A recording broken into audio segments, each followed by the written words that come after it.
the High Performance CEO Show. Today I'm talking to Suhas Patel. Suhas, he is a founder. His vision is to drive the world towards sustainable and zero waste manufacturing. He's the founder of Twarit, and this is a company which digitally transforms traditional manufacturing processes with a comprehensive suite of industrial AI technologies. Very interesting topic. Welcome to the show, Suhas. Thank you very much, Sebastian, for having me in the show. It's always a pleasure to discuss my journey, what we are doing in Twarit, and how it will change the world. The way I see the manufacturing industry is generating a lot of waste, and due to recent energy crisis, it is important to reduce that waste in terms of scrap, in terms of energy, and which will increase the sustainability in the world. And we are really putting a lot of efforts and going forward in the direction of zero waste manufacturing. Thank you, Sebastian. It's an amazing area to be in right now. Yeah, especially as you said, we're in the midst of an energy crisis, and a lot of manufacturers, they really struggle to pay the energy bills. And if someone like your company can help them reduce energy costs, by using AI technologies, I mean, this is a real game changer. So what can we understand in what your technologies doing? I mean, how do they support the manufacturing process? So we need to understand how manufacturing industry so far has been working. That's always pen and paper, right? So they try to improve the processes over a period of time, and they can achieve until 90% improvement in the process. And that becomes a standard. That becomes a norm. They think that this is what we are doing is perfect. There is no room for improvement. Now, to achieve this 90%, they are using CIP, continuous improvement processes, where there are highly correlated process parameters. They are trying to optimize, but they cannot find the enough data point to combine those. I mean, thousands of parameters are there in the manufacturing industry. This is where technology like Industry 4.0 or manufacturing AI, these technologies can support them in correlating their data, finding the root causes based on the previous data, and providing them precise prescriptions to optimize that processes. I see a huge opportunity. In the manufacturing industry where there is a last mile, 10%, which is not yet optimized in the manufacturing industry, to optimize and make it better, reduce the scrap, reduce the energy bill, reduce the machine downtime. And that's what we are working at Twarit. That's a very interesting area. I mean, I know many manufacturers, especially in Germany, and they are usually very traditional organizations. Yeah, they're in business for decades, and as you said, they optimize. I mean, we Germans, we're very good in optimizing processes. Yeah? But I mean, often it's important to have a different point of view on your processes. And with the use of AI, you can analyze data, which, as you said, you're not able to analyze manually, opening a complete new world of possibilities and opportunities to reduce costs and to save energy. Very interesting sector you positioned yourself. You're from India, right? So what is your story? So how did you end up running this company here in Frankfurt? Yeah, so I came to Germany in 2004, just after finishing my master's in France. So education-wise, I did my Bachelor of Engineering in Computer Science from India and Master's in Telecommunication in France. And immediately after that, I came to Germany, here in Frankfurt, and ever since I have been living in Frankfurt. What drives me is a change. So I have been always, moving back and forth in India, starting some new thing. Actions, which is very important. So I came in 2004, 2010, I moved back to India and started my own greenfield metal processing company, which is completely new field compared to what my education background is. And then, I ran that factory for 10 years. Besides that, I also started densification of a biofuel factory, one factory, and we have 4. Third is like a metal processing, within metal processing, packaging machine factory. That was a failed venture. I had to close down. So if you see overall experience from a computer science, from a technology side, the education background, and a few years working with companies like Qualcomm and Intel in their R&D department, where always we are optimizing something. R&D is always like how we can go to the next step in terms of developing a new product, increasing the efficiency. And when I started this manufacturing industry, I always saw the chance to do that. But I did not have that opportunity which currently the world is providing, in collecting the data, providing the prescriptions, those opportunities which I did not get. But if we see, in this whole journey, what is important, there is one book which is Marshall Goldsmith, what got you here won't get you there. Exactly. Right? Yeah. And so whatever I learned there, and I experienced, that was always for me a starting point to do something next, which is based on the learning what I got, but optimize and improve my personal efficiencies to make something big in the next stage. And that's where we are at Torix. And if you see the journey starting this manufacturing, in 2016, I met my co-founder, Rahul Prajapati.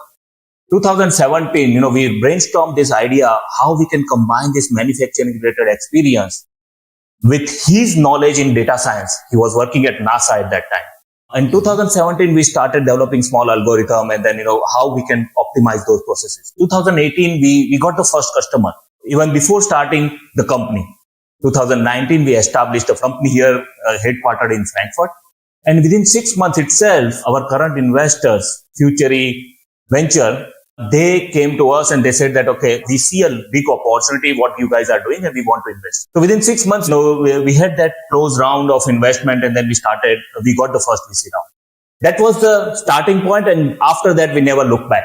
Despite Corona, despite, Russian war or Ukraine war, we always got the traction in the market in what we are doing.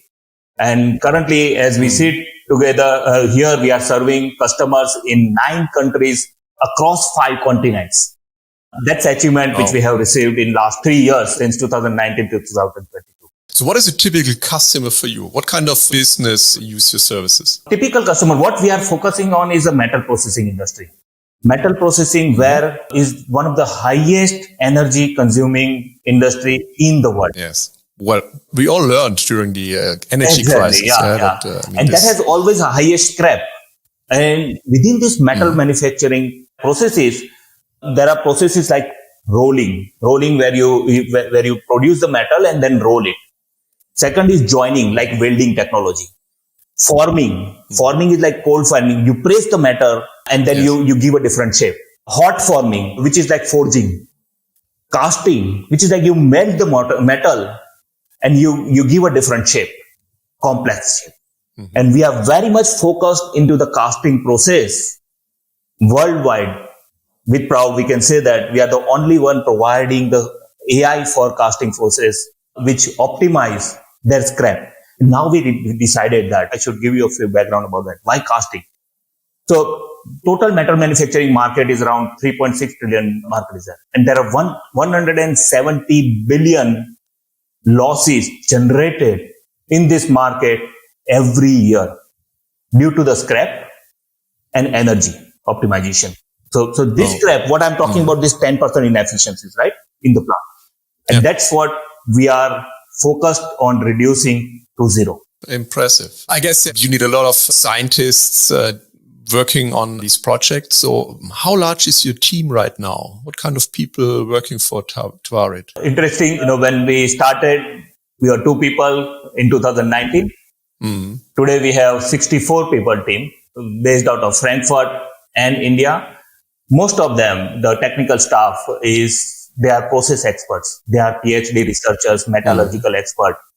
Because of our industry focus into metal, we have a lot of people coming from a metallurgical background who are from top-notch universities like IIT, which is like MIT of India. And they bring a lot of expertise from a process domain side, as well as we have AI data scientists. They bring this data science expertise, and we combine that in the team. So that's a technical team. I'll also talk about technology, what we have developed in next few minutes. So technology team, sales team is like they are having like 20, 30 years of experience. They understand the processes. We have also sales team across Europe. So sitting in Frankfurt, we have a few consultants working in Turkey. We have in the UK as well, in East European countries who are supporting in the sales team. And then there is third team, which is operation team. So total 64 people spread across Germany and India we have. It's quite a growth for this short period of time. Yeah. So due to this market traction, and we recently closed, in April 2022, we closed the financing round with Matterwave. And our clear focus, which we decided with our investors, is to acquire as many customers as possible in the shortest possible time. In last 4 months itself, we acquired 8 big clients. Just to give you the reference, one manufacturing client acquisition time is 12 months to 18 months. We reduced it on an average 10 weeks. Due to the acquisition of more clients, we had to grow the team. In the last quarter itself, we grew our team by 35%. Yeah. So, and still we are hiring and going forward. Yeah. So how do you manage this growth? I mean, you need to set up structures in your organization. You need to build a culture. You need to build this whole organization on top of delivering solutions to your clients. And I also learned that you're traveling a lot. You are on different conferences. You're just off to Finland. Seems like a lot of work for me. So how do you keep up with all the workload? We always believed in efficiency and bringing the team members who are associated with vision. It's very important, right? When we talk about zero waste manufacturing, it's not something, we talk about that only. We have to live that vision. Mm-hmm. And people who are joining our team, they always think about how we can reduce waste in their daily life, in the office. They are passionate about that. Yeah. And as you mentioned, more than work, it is important to set up a culture. We do a lot of workshops like value workshop. We define our values, which kind of core values we want to incorporate in our team so that, when we grow even bigger, the values are always inherited to the new team members and the culture is created. So one of the values very important for us is innovativeness. We always encourage innovation. We talk with our team members that do something, risk, it's not a problem. We have to make sure that there is a small innovation you bring. No matter which operation, which organization you are in, which department you are in, maybe you are in HR, maybe you are in operation, in finance, bring some innovation in your department for optimizing that process. And that culture is very important. Yeah. Second is respect and trust. Third is trust. These are the 3 core values which we have defined in our team. Why respect is important? People who are coming in the organization, they have very specific expertise. And we have to respect that expertise. And also they are coming from different background. They are from different cultural background and they have different mindsets. We need to respect that. At the same time, third is trust, which is third value, which is very much important. What other person is doing, we fully trust, 100% trust.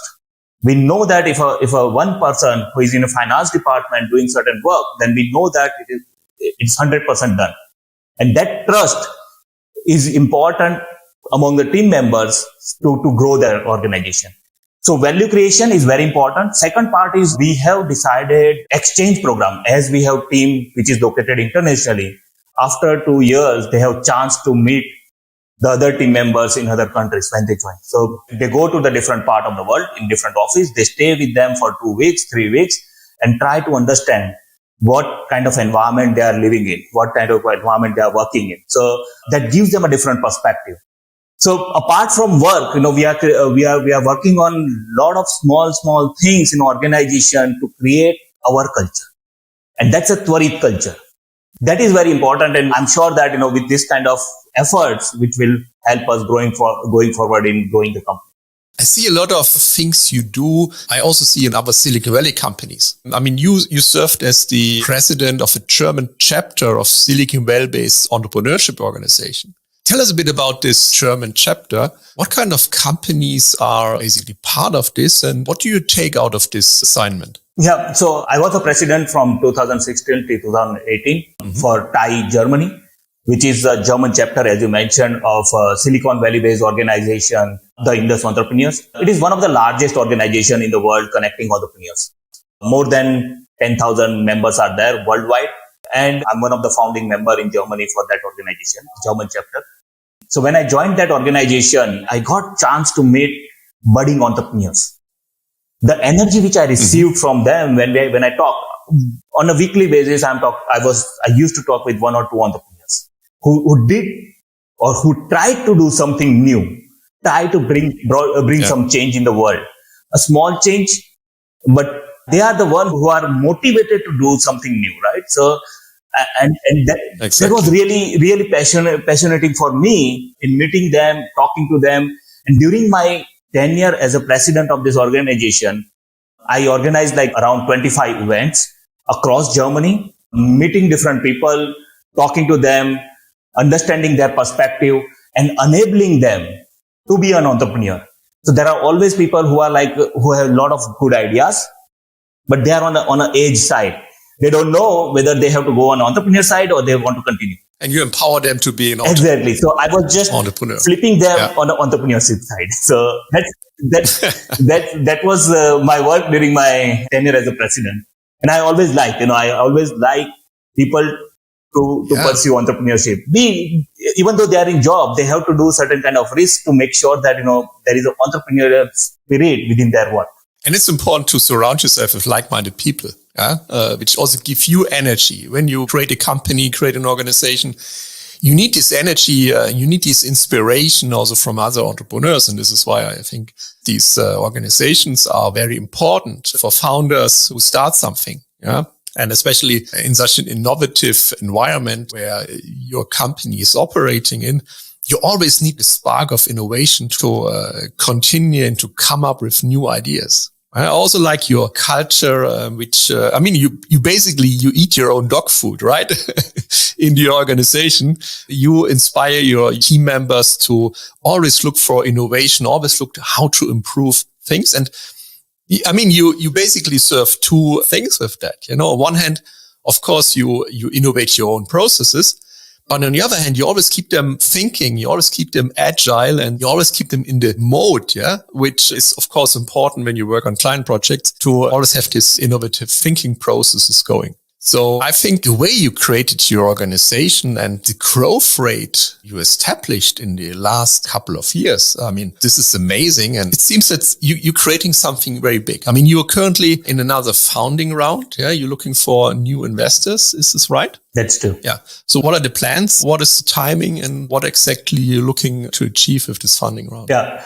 So very interesting. As I mentioned, when we closed the last funding round, we decided to acquire 21 clients along with investors post financing round within 1 year. Now we already acquired within 4 months itself 8 clients and 17 new clients who have already committed. Very big name. I cannot give in this interview, but really huge names which we acquire. Now it is time to deliver those clients, and for that we are going for a Series A round, which is already started. We are closing that, or at least some commitment which we are expecting by December. So December 2022, and group fund will be closed maybe early January itself. So that's the expectation. A lot of interest is generated, and there is a reason for that, right? So number of clients is one side. Serving clients across geography. So we are reducing waste for our clients who are manufacturing industry, but that is worldwide. So we are getting region agnostic in terms of business risk. 9 countries across 5 continents serving clients. Third is if you see recent energy crisis have also enabled us to have this right product market fit in this recent time. Perfect timing. Perfect timing, right? And we need to leverage that and accelerate. See, until what I believe, whenever you have opportunity to move forward, you just need to bind your fist and start running as fast as possible. Yeah. And that's what we are doing. And then we will be closing this round very soon. We are talking with investors. In January, we will be closing the round. That's what. Yeah. And it's not only the perfect timing for you. Of course, this will boost your business. Yeah, no doubt. But you're also creating value, and this is the most important thing. You're helping manufacturers to go through this really challenging time, and offer them opportunities to reduce their costs. And for some of them, it's probably a question: do they stay in business or not? Do we save working places here in these countries? And are they able to continue with their operation and not forced to either close the business down or even or move to a different country? And this is the amazing value you create in this challenging time where your clients are currently operating into. Yeah, that's true. And truly speaking, there are countries which are high cost countries, right? There is always higher cost of production in those countries. Of course, they are producing high quality material. They are worldwide famous for their quality, especially let's see Germany as an example. There are two more major challenges. As you mentioned, Germany, it's an industrial country, but at the same time, the experts who have gained the knowledge for 20, 30 years, in decades, they are retiring. They are taking away their knowledge. Yes. Number one. Number two, there's an energy crisis, which has multiplied the cost of energy, which is a second impact. And these two impacts together, I see a big opportunity for technology to play a bigger role in order to reduce their bottom line. So let me give you the example about bottom line. A typical factory, and I'm giving you a small factory having setup of 50 million operational cost. They are spending around 50 to 60% in their raw material, which is metal. I'm talking about metal. Around 30%, 20 to 30% in energy, which is changing, varying based on the cost of the energy and rest of them in the operation. Now these companies have a profitability about around 5 to 6%. That's a norm, industry norm I'm talking about, from reports. Yeah. If you can increase that bottom line 15 to 20%, which is EBITDA increase, it gives them a tremendous value to sustain in this competitive market, especially in the time of energy crisis. And this is the right time to expand our business in a country where they are highly impacted by recent crises. I really hope that your funding round will close soon, that you are able to deliver and even create more value to manufacturers in this industry. And you help incubate 18 startups successfully. What is your biggest learning from this time? Yeah, I mean, working with 18 different companies, you obviously had a lot of different personalities, different industries, different business. What is your biggest learning from this amazing period? Yeah. So during my startup journey, I learned one thing. If you survive for first 1,000 days, then it is a journey. It's a journey for growth. Okay. And this 1,000 days, we completed by the day in Twarit. We are more than 1,000 days, which is a good thing. But during this 1,000 days, every day I am thinking what I should do that I don't fail. And that is an experience from my previous startups. I had many failed startups in the past. So I learned that every single day I have to take certain actions, which brings me to the next stage. Yeah. But at the same time, it does not stop. That learning how not to fail is the biggest thing which I gained out of my startup experience, which I did in the past. This is a great learning. I really like this. Yes, I mean, a lot of founders listen to these episodes and watch the show. And when we tell them 1,000 days, something to focus on. And I think this period is actually right. I mean, you look at statistics, most of the companies fail after a year or 1.5 years. And then when you survive almost 1,000 days, then you have to bring value to, or you're bringing value to your clients, and you most likely figured it out, your business model, and then you can focus on the growth. I wish Twarit lots of success and fantastic growth in the future, because I really believe, listening to you, that the services you offer and the technology you develop can really create a difference in so many lives. Yeah, because you are supporting these companies who are really struggling.